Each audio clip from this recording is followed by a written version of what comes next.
Bonjour à tous et à toutes et bienvenue à la lecture de la parole de Dieu. Donc nous en sommes toujours à Genèse, mais cette fois-ci je vais vous lire le chapitre 39. Joseph en Égypte.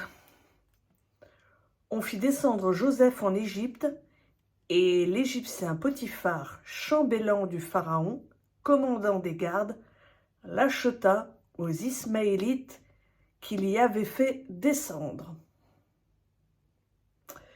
L'Éternel fut avec Joseph, celui-ci réussissait à tous égards.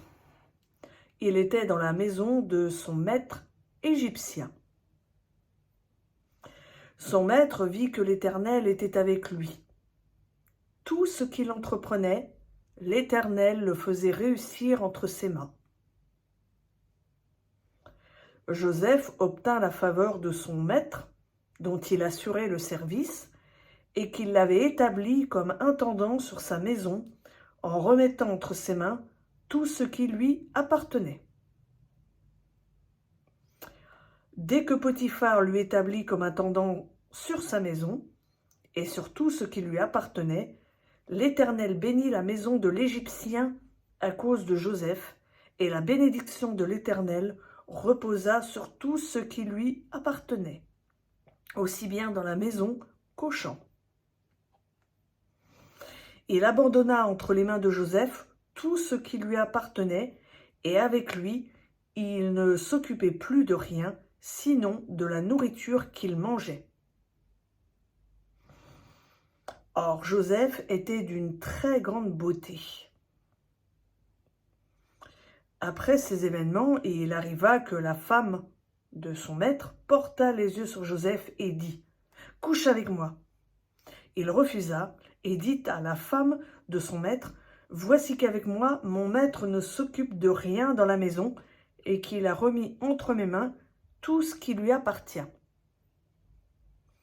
Il n'y a personne de plus grand que moi dans cette maison, et il ne m'a rien interdit, sauf toi, parce que tu es sa femme. Comment ferais-je un aussi grand mal et pécherais-je contre Dieu ?» Elle avait beau en parler jour après jour à Joseph, il n'écouta même pas ses propositions de coucher auprès d'elle pour s'unir à elle.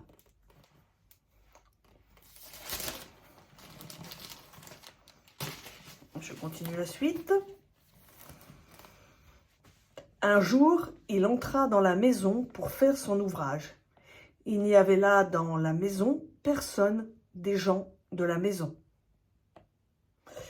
Alors, elle le saisit par son vêtement en disant « Couche avec moi ». Il abandonna son vêtement dans la main et s'enfuit au dehors.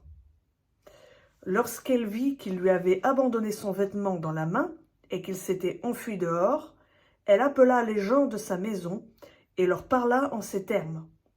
« Voyez, il nous a amené un Hébreu pour se jouer de nous. Il est venu vers moi pour coucher avec moi, mais je me suis mise à crier très fort.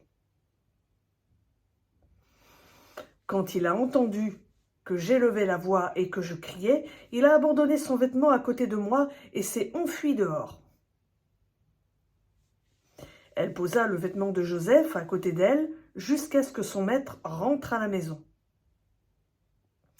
Alors elle lui parla de la même manière en lui disant « L'esclave hébreu que tu nous as amené est venu vers moi pour se jouer de moi.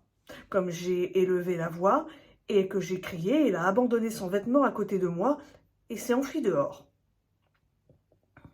Après avoir entendu les paroles de sa femme, qui lui disait « Voilà ce que m'a fait ton esclave », le maître de Joseph fut enflammé de colère. Il le fit mettre en prison à l'endroit où les prisonniers du roi étaient enfermés. Joseph resta là, en prison.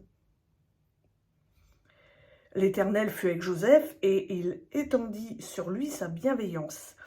Il lui fit obtenir la faveur du chef de la prison. Le chef de la prison confia à Joseph tous les prisonniers qui étaient dans la prison et tous ceux qui s'y faisaient passer par lui. Le chef de la prison ne supervisait rien de ce que Joseph avait en main parce que l'Éternel était avec lui. L'Éternel faisait réussir ce qu'il faisait.